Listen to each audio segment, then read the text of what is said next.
Can you imagine a world without art? If you really think about it, the arts are connected to just about everything in one way or another.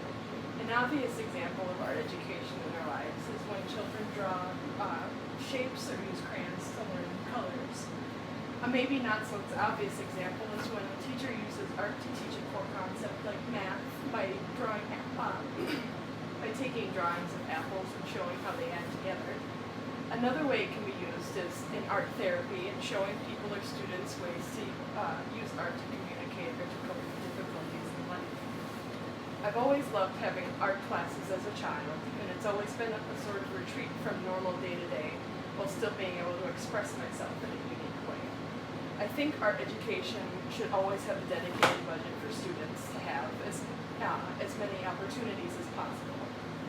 Today, I would like to briefly talk about the history of arts funding, why we should care about the arts in school, and how the arts can help students with learning. The history of funding for the arts has always been a controversial topic of debate. Moreover, whether the arts is a worthwhile thing to invest money into.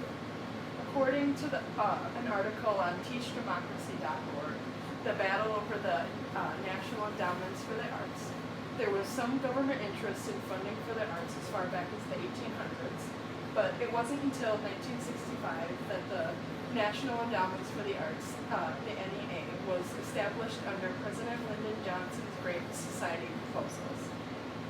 Its mission was to foster the excellence, diversity, and vitality of the arts in the United States. It's something that people were encouraged to take advantage of in hopes of pursuing a better future and helping the future of America as well. There was recognition that the arts could help promote personal growth and development and encouraging the creative mindset. As stated in the article, funding the arts and education, there's a lot of gray area when it comes to what people consider to be important in art education. We can all agree that young children should learn basic shapes and colors, but when it comes to art education for middle school and high school children, there's not as much understanding. The sad thing is, though, that 30% of public schools have no art classes at all due to budget cuts, and according to the article, 50% of the poorest public elementary schools do not even have art rooms. That's why it's more important than ever to inform ourselves with what is happening to our schools' budgets and the changes being made. We should care about these classes being cut because they can limit so many different students from being able to express themselves in different ways. Although we need to pay attention to where the money may be coming from and how it influences the art programs. The study included in Equality and Quantity the influence of private funds in public art education in Boston and Baltimore shows that while public funding increases art education, it doesn't guarantee high quality. Quality art education requires considering the learning environment, community dynamics, the pedagogy, that's how teachers teach, and student learning experiences. The article emphasizes the need to support sustainable art education models. For these students to learn different and unique skills that they can use all throughout their lives, funding still needs to come from somewhere, and something is better than nothing. There's a long road before we can truly quantify the cost to benefit ratios of the arts, but we're making good progress. These classes host the type of freedom children need to build skills that they could find useful later on in life. So many jobs require creative thinkers and to some extent different artists or artistic skills in order to progress. One example I can think of off the top of my head recently is that they've been incorporating more animation in the healthcare field, like videos for surgeons or patients to learn from. If you think about it, any place that's selling something usually goes through some sort of design process.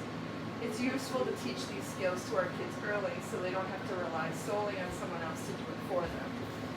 It's not to say they can't ask for help in life, but isn't it nice when we're able to apply skills we've acquired throughout our lives in order to get things done? There's so many ways that art the arts benefit students of all different abilities as well. The research in identifying learning concepts in art activities offers valuable insights into creating inclusive learning environments, demonstrating art-based activities tailored to diverse needs. Demonstrating art-based activities tailored to diverse needs can foster significant learning and development in students with varying disabilities. It's nice to know that there's more and more research being provided that art programs are beneficial for everyone. Something the arts should be focused on time out of school, but not everyone has access to organizations outside of school. The article Building Art Education Policies Using the Tools of Out-of-School Time Use Art Organizations argues that school-time arts organizations offer